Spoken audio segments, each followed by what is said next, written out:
ഷിബു കാക്ക പ്ലിങ്ങായി. എന്റെ ഉമ്മാന്റെ സ്പെഷ്യൽ എന്റെ ബർത്ത്ഡേ പറ്റിയുള്ള വീഡിയോ ആണ് ഇത്. ആൾക്കുണ്ട് ഞാൻ ഓരോന്നോരോന്നെടുത്ത് നൈലും ഫാദിയും ഒക്കെ സഹായിച്ചവരുണ്ട്. India ജോയിന്റെ മുട്ടായിണ്ട്, diary മിൽക്കുള്ള മുട്ടായിണ്ട്. എനിക്ക് നല്ല ഇഷ്ടമായി. ഞാൻ കെട്ടിമുറിച്ച് ഞാൻ പുറത്തു. Super kitchen. ഞാൻ എന്റെ ഫ്രണ്ട്സ് വരാൻ കാത്തിരുന്നു. വെച്ച് ഡോണട്ട് അതിൻ്റെ അവിടെ ഉണ്ടാക്കും. എന്റെ ഫ്രണ്ട്സ് ഒക്കെ വന്നു.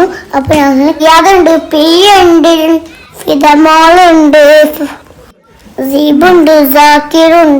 ഞാൻ കേക്ക് മുറിച്ചപ്പോ സിബുകാർക്ക് ഞാൻ കേക്ക് സമ്മതക്കാർക്ക് അച്ചിസാറ് രസോള് വന്നിന്. പിന്നെ എനിക്ക് വല്ലാതെ ഇഷ്ടം. എന്റെ പത്തും ഇഷ്ടമായിരുന്നു. ഞാൻ സ്കൂളിൽ പോകുമ്പോൾ ഞാൻ എന്റെ താത്തന്റെ വീട്ടിൽ പോകുമ്പോൾ ഞാൻ കളിക്കും. ഉണ്ടാക്കി പിസയും ഡോണറ്റ് എന്റെ ഉമ്മച്ചി ഉണ്ടാക്കി.